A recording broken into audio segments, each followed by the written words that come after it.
My name is David Risch. I am a mentor with Global Mentorship Initiative and a Board of Advisors member. We're hosting the first of a series of GMI Mentor Roundtable discussions, and our guest today is Diana Voto. She is a GMI mentor. She's here to share her career experiences and connection to GMI's professional mentorship program. Just please note that we are recording this session for others to later enjoy. Global Mentorship is a nonprofit organization that provides guidance and business skills to underserved college students seeking to start their first career. It was founded by John Browning, who is our CEO, and of course Chad, as the Chief Operating Officer, is in attendance as well. We try to help underserved students get ready for their career. GMI was created from the Rockefeller Foundation's Digital Jobs Africa initiative, and we partner with universities here in the US, but also in South Africa, Sri Lanka, and stay tuned for more partnership announcements. So I'm very pleased to know and introduce Diana. She has a very inspirational and I think aspirational story to share.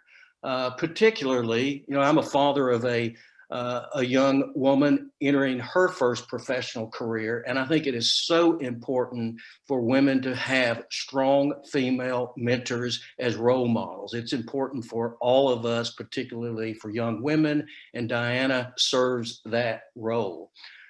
She is a first-generation family U.S. immigrant. Her family immigrated from Sicily, Italy. So English is actually her second language. She is a GMI mentor, and she has a really nice storied career, sales and marketing in the hotel and hospitality industry, having worked for Omni Hotels and the Walt Disney Company.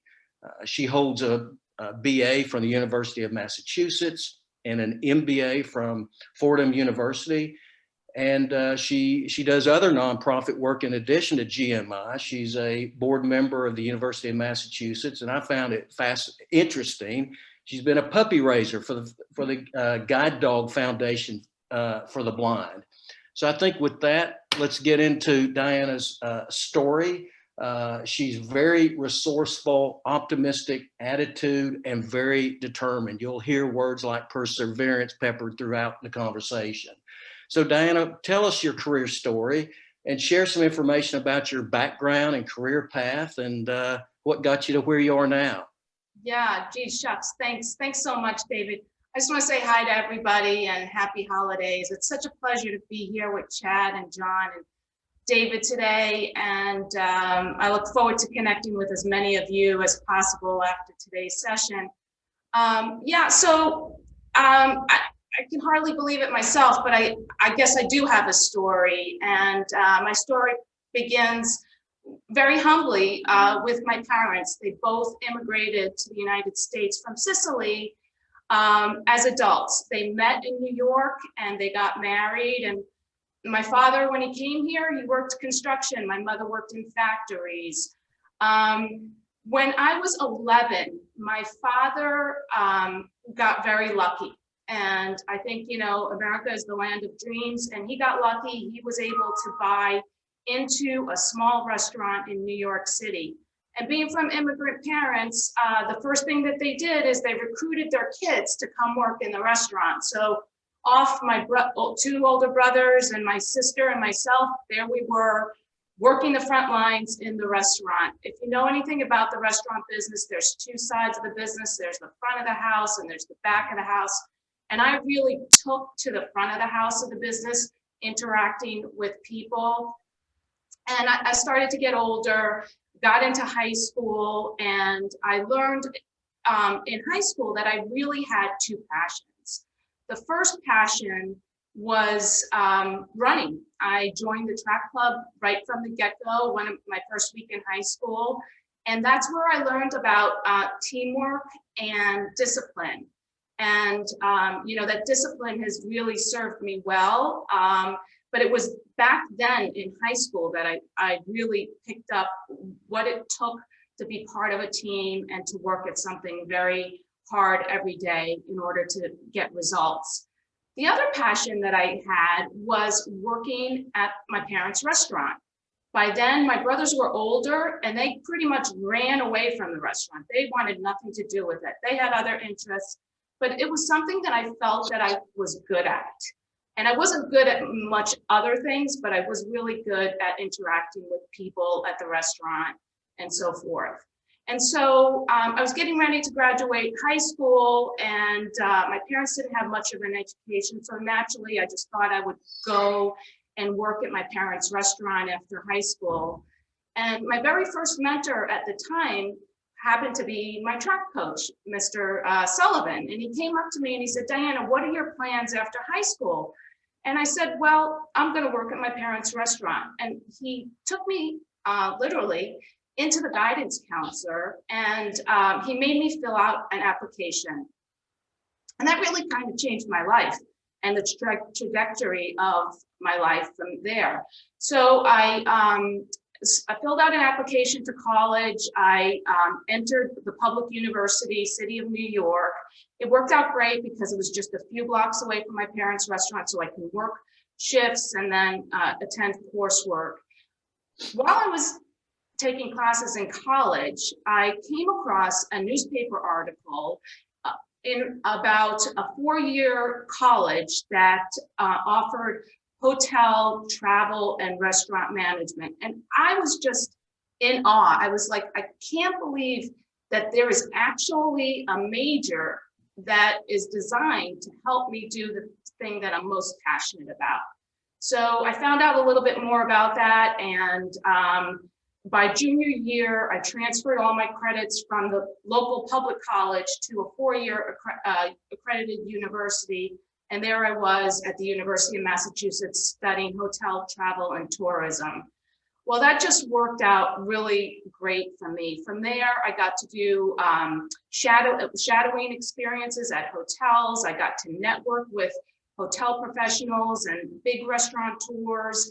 And that landed me my first job at Omni Hotels. Now, your first job is never the job that you wanted. And so because I had a lot of experience in restaurants, they offered me a position in restaurant marketing. And I took the job, and I made a point to really get to know the people at the property, the leadership, the different departments, and I was really attracted to the sales organization. And so within a few months following that, I applied for my first sales job. I was lucky enough to get it, and that kind of launched my career in hotel as a hotel sales professional.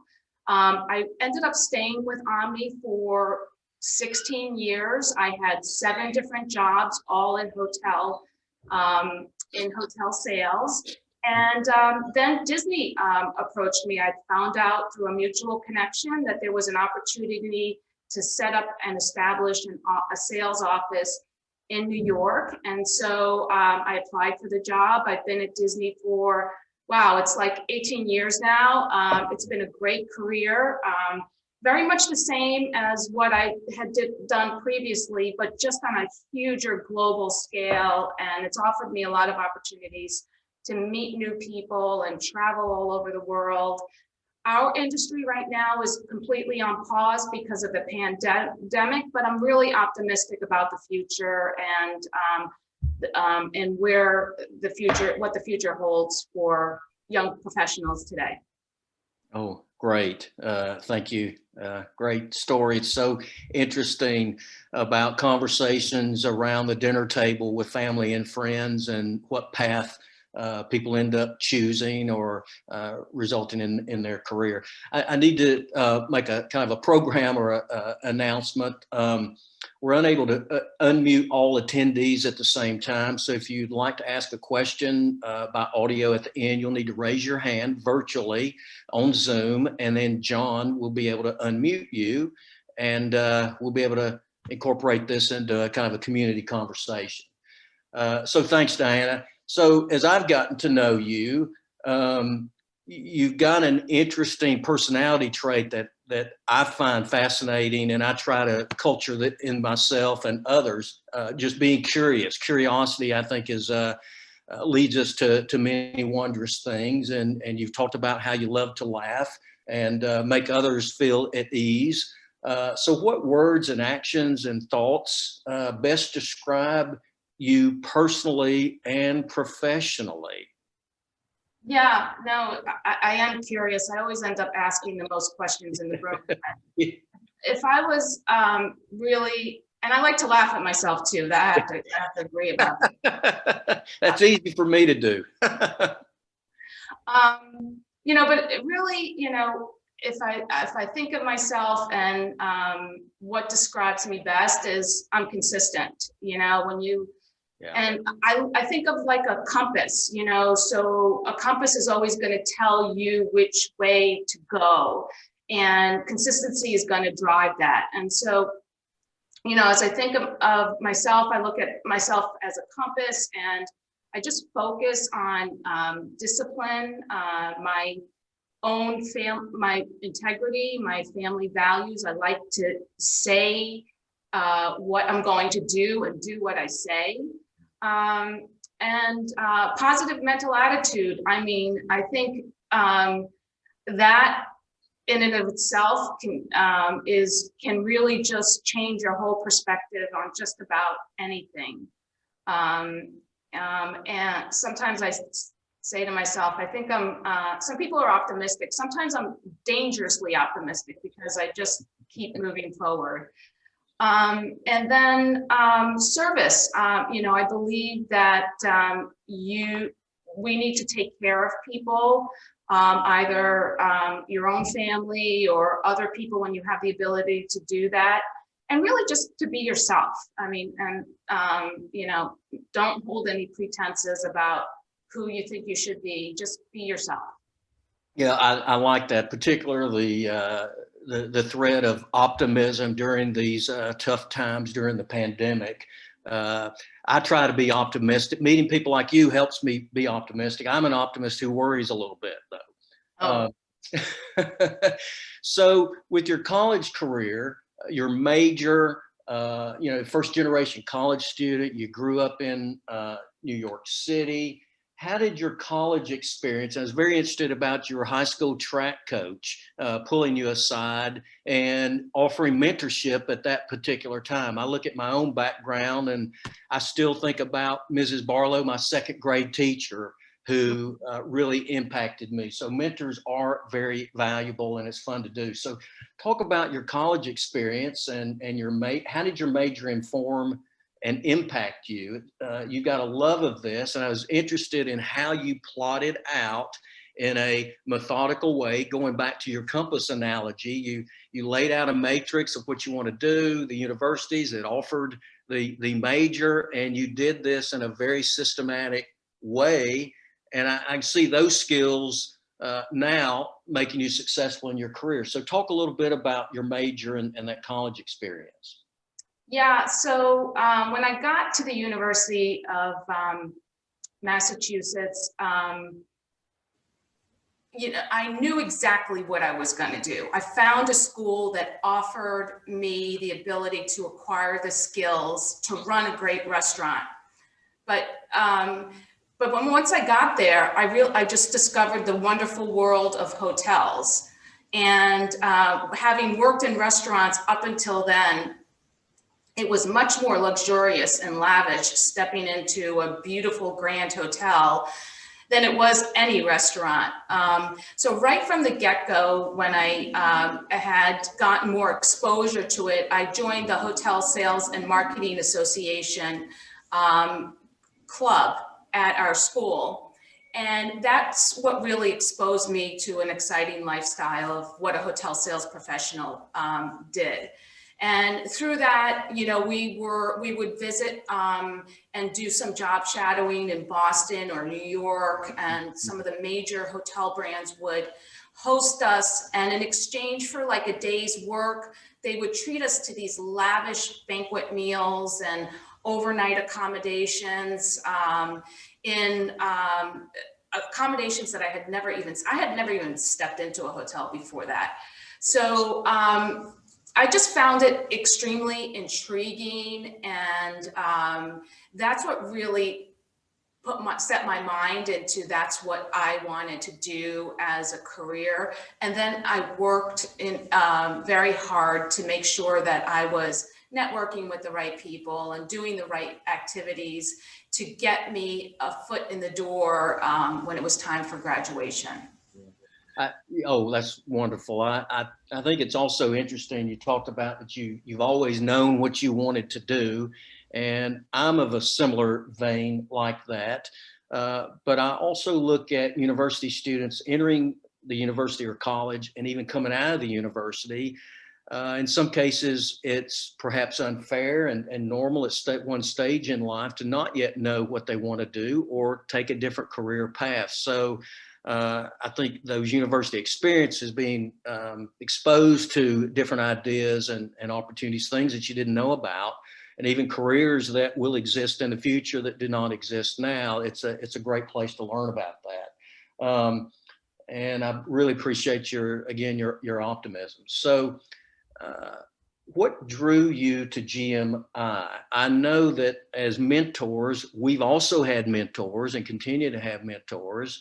And you mentioned that particularly, let me know about a particular mentor of yours that helped foster you. So talk a little bit about your role as a mentee with your mentor that continues to this day, and how that drew you to GMI.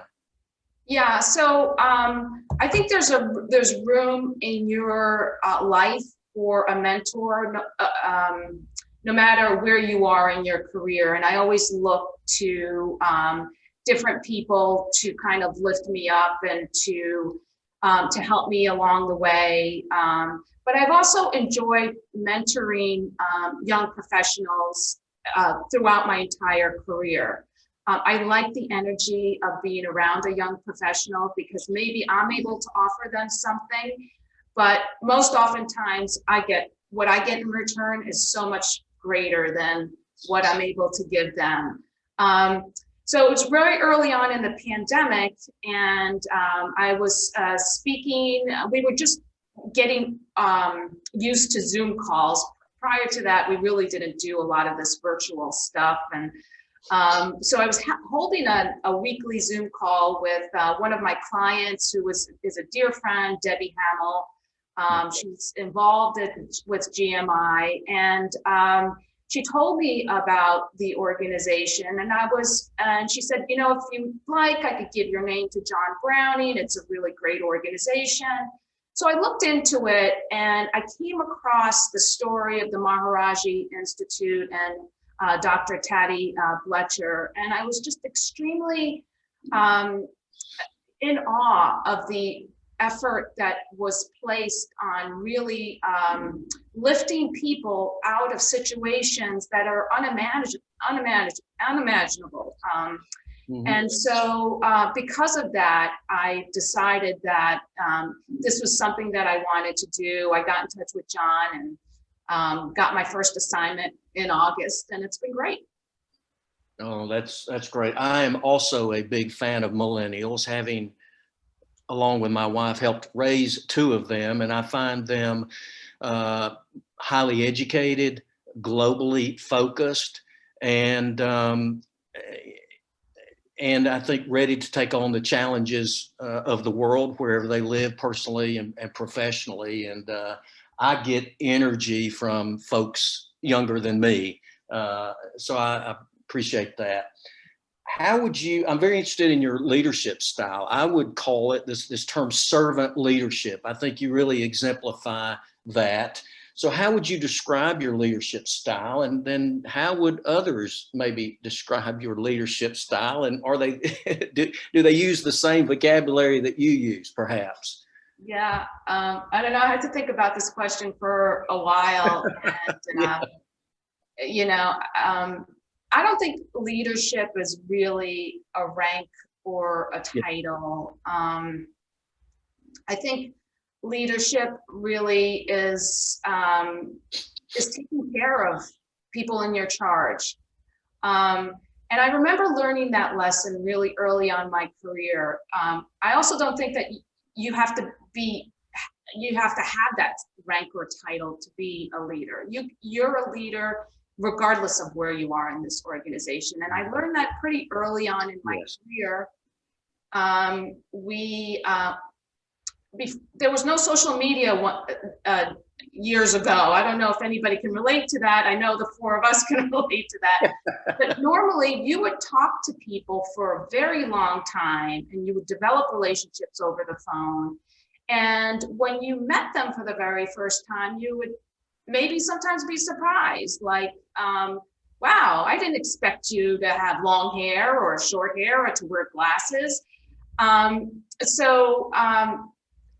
of my colleagues, I was just a entry-level manager, but I would work with colleagues from different parts of the country, and they would then take a trip to New York and to visit clients, and they would have to go back to their hotel with a good return on their investment for having traveled all that way.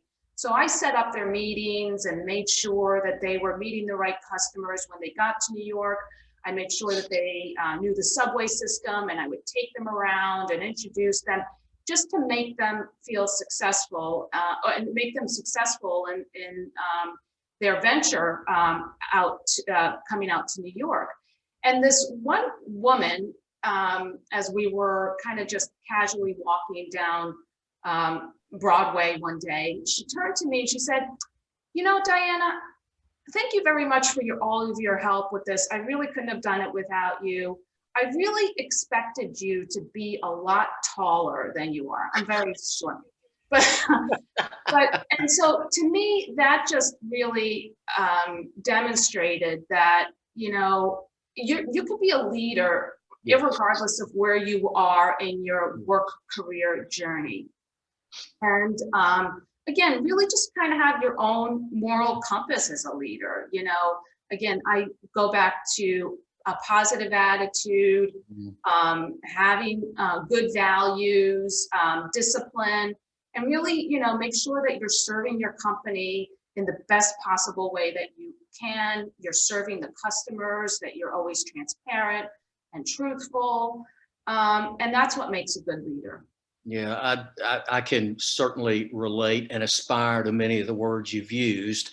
I particularly like your definition of leadership is not a rank or a title, but it is how we interact with each other and conduct ourselves.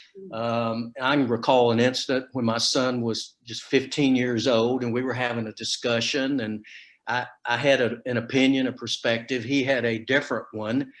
And he challenged me, and it was interesting because in a parent-child relationship, I was the parent up here, he was the child. He'll always be my child, but in an instant, he became the mentor to me in the conversation we had. And I'll never forget that. I was in the kitchen mopping the floor. I threw the mop down and I walked over to my son, who was taller than me already at the time, and just put my arms around him. And I thanked him for I didn't use the word leadership or mentorship, but that is exactly what my 15-year-old son, he was mentoring to me during our little discussion that we were having. So I love the fact how you describe leadership. It can occur in a happenstance stranger's meeting. It can occur in a personal relationship and a professional relationship. So I just love how you frame that. You know, you're very optimistic, and I'm interested. You talked about being surprised at some of the opportunities that came your way, and I'm sure many of them you created. Some came to you, but I'm interested in, did anything surprise you in your career? And then how did these surprises inform and then maybe guide you in your career pursuits? What surprised you? Because sometimes surprises are good. Yeah. I've always been very surprised at my success, and and I'm like, what? Who? Me? Okay. I remember one time I had tried to leave Omni Hotels on 3 occasions, Ah, and actually resigned on 3 occasions, and mm, they convinced me to stay with the company 2 of those 3. And then the last time I said, well, I've already said yes to this other company. It happened to be the Disney job. And not so much that I was like so in awe with the Disney job. I really felt at home and with a family at Omni. But if I say yes again, I will work for my entire career for one company, and I will not know what, mm, what else I could potentially do. Um, and so always the opportunities that came my way, I was always extremely surprised. But I think one of the things that has made me successful is that deep curiosity for solving problems. And again, I go back to early on in my career, always asking why. There are oftentimes, I would be putting a deal together, and before, the customer would talk to me about what their problems were, and what they were coming to us to help them solve. And I would listen to them intensively. I would come up with solutions. And then I would go to my sales manager and say, okay, does this check all the boxes? Are we good? Can I go present this to the client? And sometimes my manager would just say, no, you can't, no, you can't do that. Or no, that's not how we do it. Or no, that's not how we've always done it. And I would ask them why. And if they gave me a good reason, then I would try to find a different solution. But what I found very interesting most of the time, that you ask somebody and they say no, they don't know why we can't do it that way. And so my curiosity would then say, well, if you don't know why, who knows why? So, they would say, oh, well, Bob in revenue management, or Lauren in group services, she doesn't like it that way. And I don't know why, but she just doesn't want us to do it that way. So off I would go to those other areas, and I would go talk to Bob in revenue management or Lauren in group services. And I was always very surprised that they wanted to be part of the solution. So oftentimes that no became a yes, because they wanted to be part of the solution. We got the customer what they wanted, and everybody was successful in providing the service that we promise. So.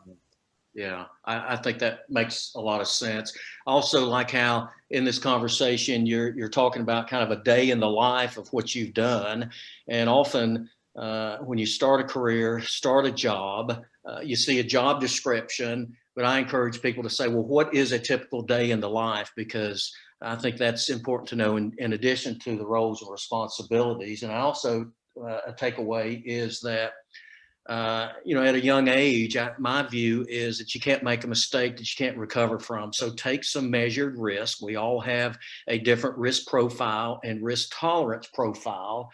But that's what I would tell my younger self, and that's what I tell my suggest to my adult children. I no longer tell them anything.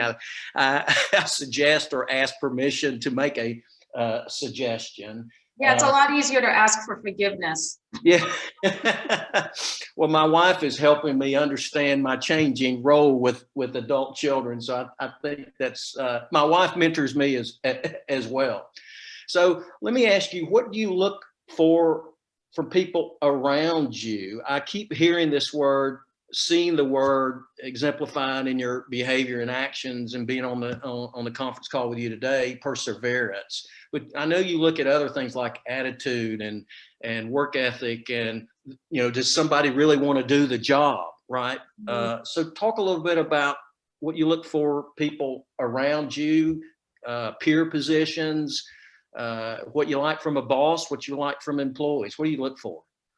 Yeah, so I think, people in general just want to feel safe and they want to feel free and they want to be heard. And sure, you want people to have a great attitude. You want people to do the work. You want to have fun at work, and be collaborative.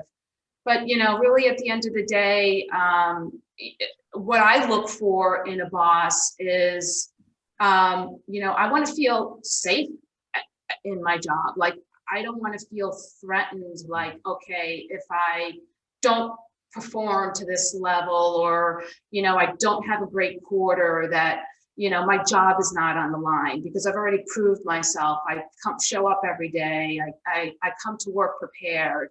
I put in a very honest and good, strong effort. And ultimately, we're all just trying our best. But yeah, there have been times when you can see people not demonstrating those qualities, and it's really easy to pick out that person in the crowd. And usually I just find that they don't last long in an organization or a company. And maybe they at Disney, we call it, they'll go find their happiness someplace else. So yeah. Yeah, that resonates with me. I'm a big believer in hiring for attitude and training for skill. Focus on one's strengths, not weaknesses, unless they're character flaws. I found it interesting about how you select potential employee candidates, and you told me a story about interviewing for an internship position, and the interviewer asked you the question, well, why should I hire you? And I loved your answer about how you worked through that, not only working through it, but you got the internship. Tell us a little bit about that, and a little bit about coming to the forefront with a confident but not arrogant attitude. You hit the right sweet spot in that conversation with this person. So tell us a little bit about that. Oh, I don't know if I would ever do that again, but I was probably, I think I was 19 years old, and it was for a summer internship. And I had been through about 4 interviews for this internship, and it wasn't really paying so much. And now, if you remember, I had a great job at my parents' restaurant, and I actually made a lot of money because I was a food server. And if you're a food server, you really work on gratuities. And because they knew I was a student back then, I would always get extra special gratuities from our regular customers. And so when I would go back home to work for the summer, I would just kind of make a boatload of money, and that would last me the whole year. But I realized that I needed some professional experience. And so I went for this internship, and surprisingly, I had made it to the final round, and they brought us into the hotel in Hartford, Connecticut. So I had to travel there. And it wasn't so easy to travel back then. Like, you couldn't rent a car. There was really no public transportation to some of these locations. I'd have to go all the way back to New York, borrow my mother's car, get to Hartford, spend a lot of money. And at that point, I was just a little frustrated that I was going through this rigmarole for this internship. I wasn't even sure I even wanted it anymore. And so the general manager said, well, Diana, why should I hire you? And I guess I was just so overwhelmed. I said, well, you should hire me because, first of all, I'm the best person for the job. I'll work harder than anybody else.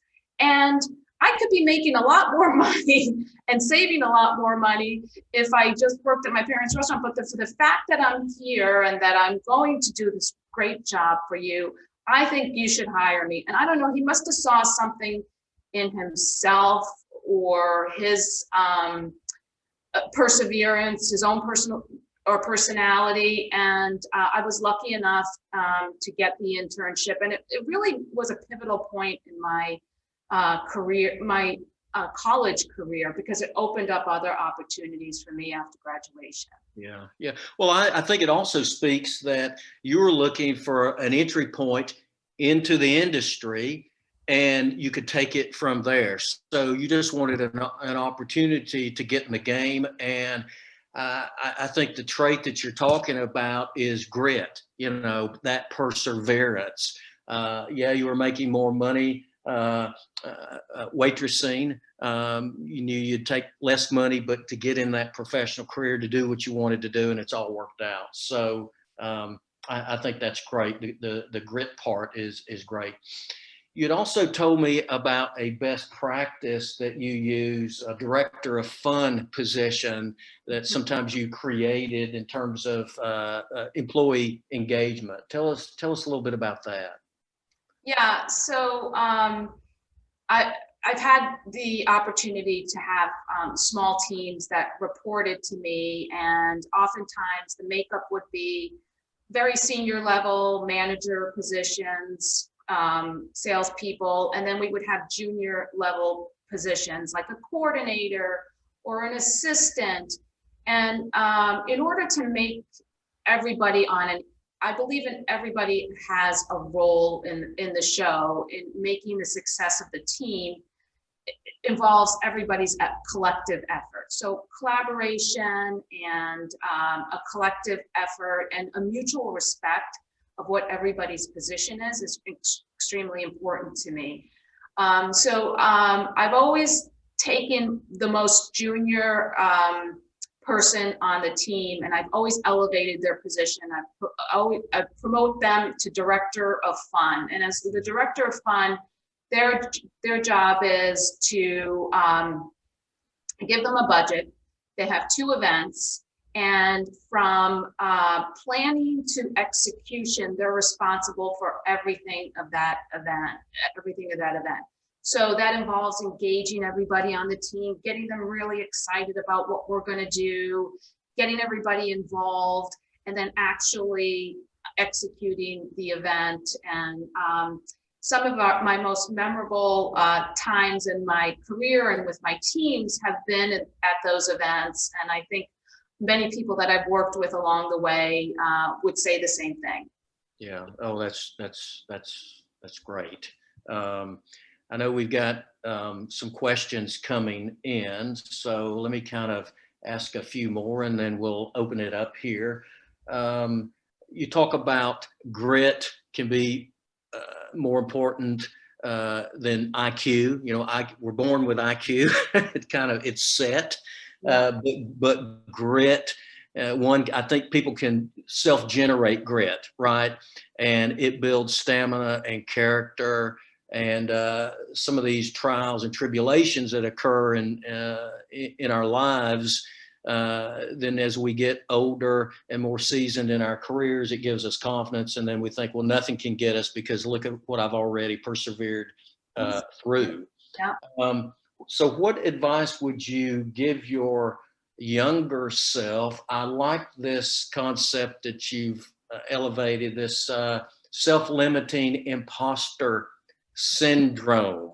I like that. Talk a little bit about that, and then I think maybe we'll open it up to the audience questions because I'm starting to see them coming in. Yeah, sure. So, yeah, I think, if you believe it, you can achieve it. And I was a very poor student growing up, and I wasn't even expected to go to college, and so I think that mindset that you have, that you can overcome maybe grades that you got in school or the success that you had academically just by perseverance. It's a proven it's a proven scientific fact that with optimism, with perseverance, with just taking things and continuing down a path of improving yourself every day, you can definitely achieve more. And then your confidence builds, and then you're like, well, I did this, so maybe I can try that and see how that works out.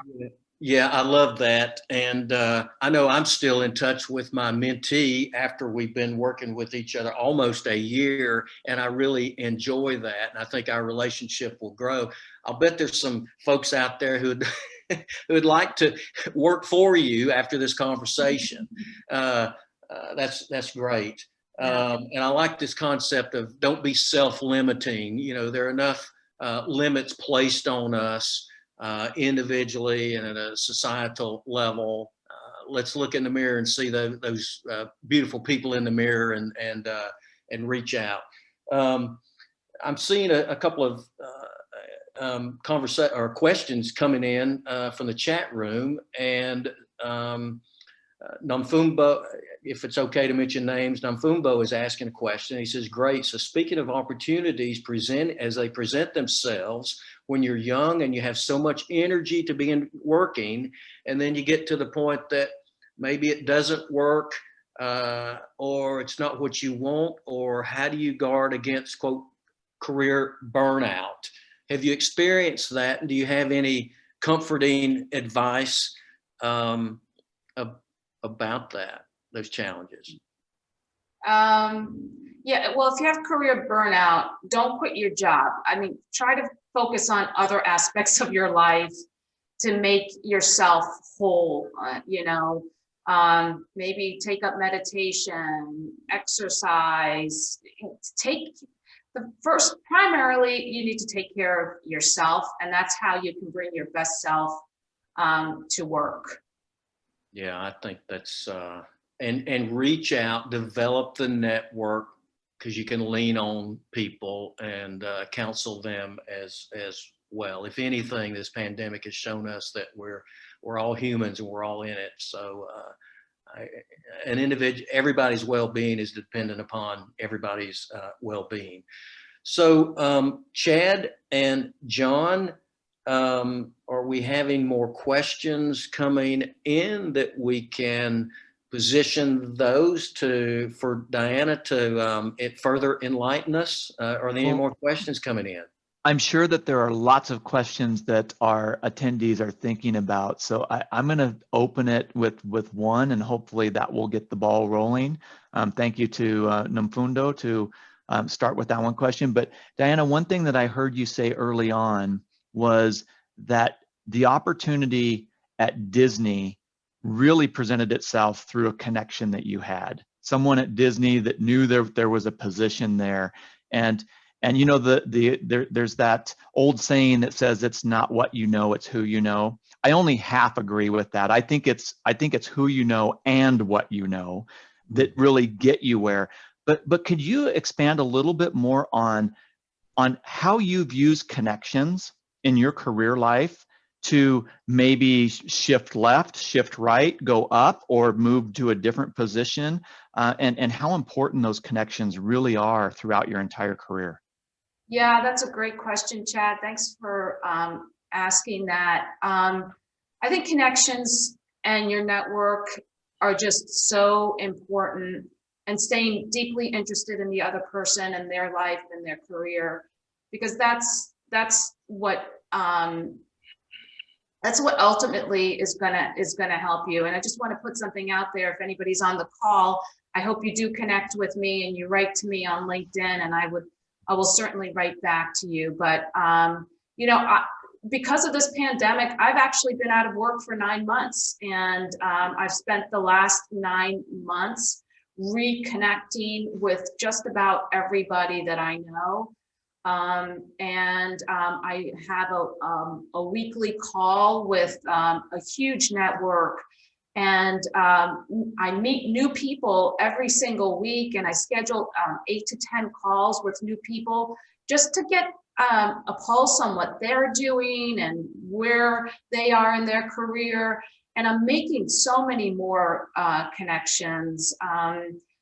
And I love the GMI module on LinkedIn. I was on LinkedIn, and how to develop your network and how to reach out to people appropriately so those connections are meaningful. I've gotten every single job through a connection. And early on in the pandemic, I thought, let me try to apply for jobs on job boards or whatever. You're not, unless you're very early on in your career, it's very difficult to get a job by applying to a job on a job board on either on LinkedIn or on Indeed. I think they're good for entry level jobs, but as you develop on in your career, you're going to keep getting opportunities, but by the people who know you, your work ethic, and trust you, and that's how you're going to get those opportunities. Yeah, I love that question, Chad, and I love your answer, Diana. My situation has been very similar. When I got out of graduate school, there was a recession in the U.S. I could not find a job for 9 months. However, and I got a job, and then every other job I have had since my first job, I have gotten through connections.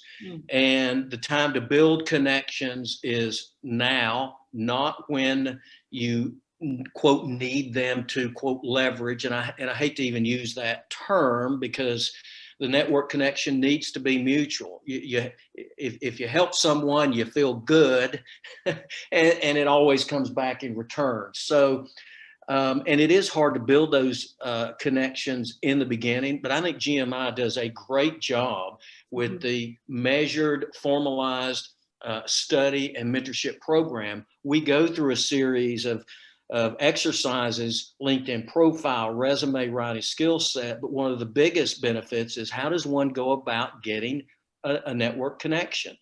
And it can be secondary education teachers, it can be other community members, it can be peer friends, and build those network connections, but nurture them now and into the future. And it will come back, serve you well. So very much agree with you. And it's easy for me to say that. You know, I was scared starting out in a career trying to find that job. Oh my gosh, I'll never get a job. But it does work out, and GMI can help. GMI does help. So there's another question coming in from Tamelo. It says, thank you for the opportunity. It's been a blessing to be a part of GMI.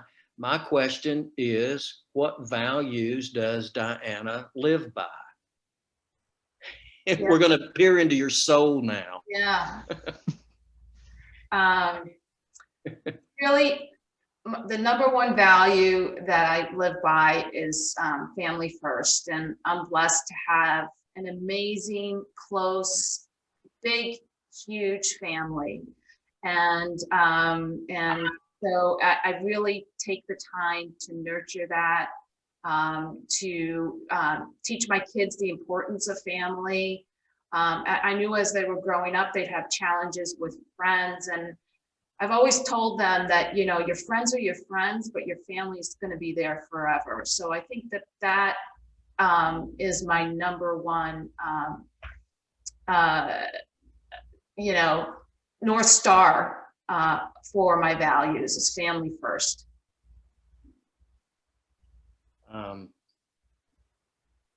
I think that's great. When folks talk about values, I know I think about those, and you know, how I conduct myself, but I also try to look at that without asking people what their values are. Ask them to kind of how to demonstrate that, and I look for, you know, work ethic, honesty, and integrity. And I think it's a big deal to talk about integrity and ethical issues, because I have faced some of those ethical issues in the workplace, and you need to understand how you live by your own values, what they are, because we will all be challenged at some point, professionally or personally. Our values may be challenged. And I think that's one of the things that people come into a career, and then all of a sudden they're challenged by an integrity issue, and it hits them because they've not prepared. Well, you know, what do I do? They're put in a pressure cooker to perhaps make some wrong, decisions, lacking integrity. So I think that is a big thing to think about now. What will you do in your career if you and when you face some of these integrity issues. And it gets to, value-based leadership. And I think that's important. So we have another question that's coming in from Donatha, from John. And it's, I've skipped a question. Well, let me go there. It says, you talked about how you answer why should we hire you question, and I loved your answer. But what other ways do you think a person in the interview should answer it that can capture the interviewer attention? Okay, so say the last part again. Yeah, they're saying why, when the person asks, well, why should we hire you? And you gave the answer about, well, I'll be taking a pay cut to work for you, but this is what I actually want to do.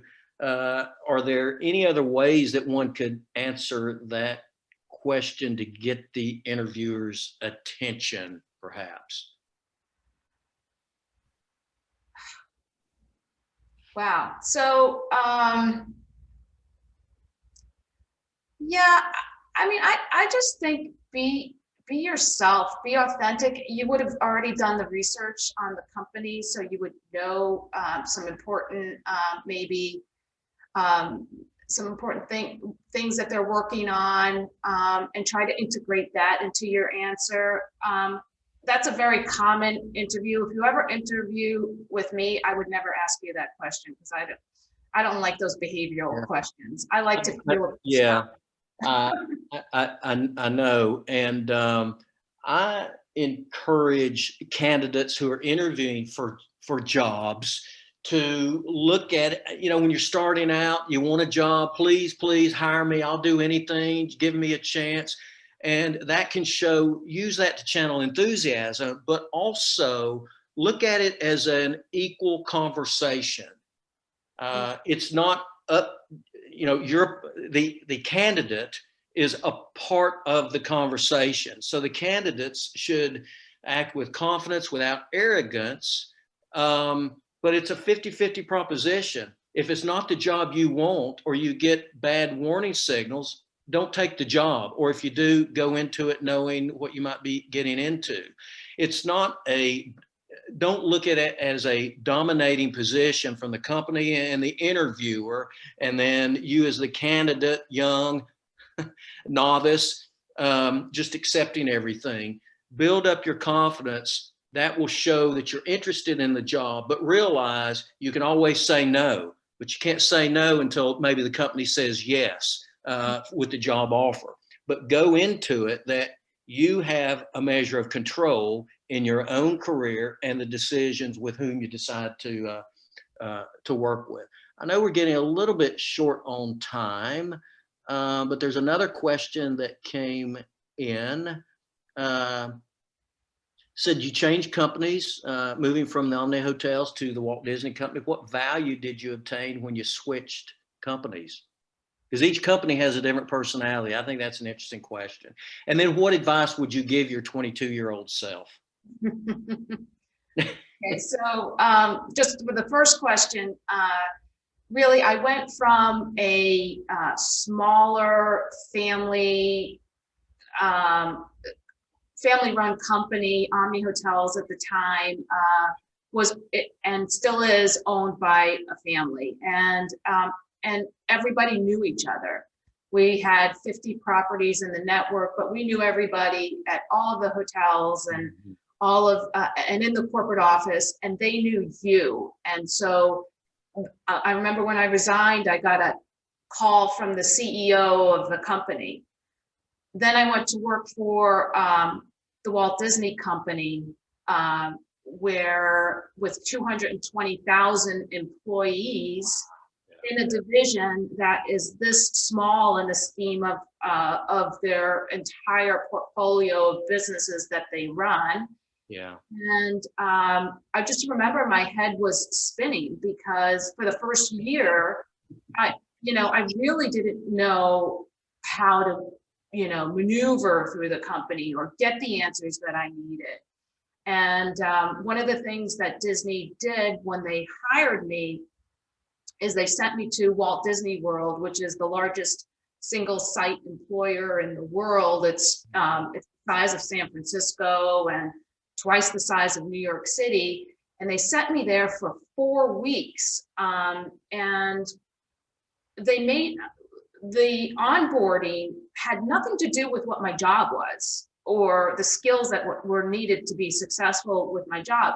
Onboarding was just meet people. And so I would have 10 to 12 meetings a day with people that I thought, well, how is this going to help me be better at my job? What do I care about weddings or, how Mickey Mouse, gets dressed in the morning? What is that? How is that consequential to me? But having all of those connections and then coming back after those 4 weeks, if I got a question, if I needed to know who to go, I kind of had that network already built in through those meetings that I had along throughout that onboarding process. And so I think they knew what they were doing by setting up the onboarding in that way. I knew my job. I knew what I needed to do to be successful in New York to generate sales, but I didn't know how to be successful within the Walt Disney Company, and they really prepared me to do that. And then just, what advice would I give my younger self? Really, just kind of pay attention to the little things. I think when you're young, you just look at trying to go from one thing to the next thing, and you don't really focus so much on paying attention to where you are in the moment. And all of those experiences end up building you to the person that you are today. And I realized that preparing for this session with all of you, the experiences that meant the most to me were not the experiences that I had in the last 5 to 10 years. They were the experiences that built me to being the person that I am today, and to giving me the confidence to be my own authentic, personal, quirky, funny self. So that's it. I like that. And I encourage my children and others, one has to be their own advocate, right? Develop self-awareness, know who you are, take a long view, and then with that self-awareness, match your career and your employer and your boss to those wants and desires, and go for some happiness.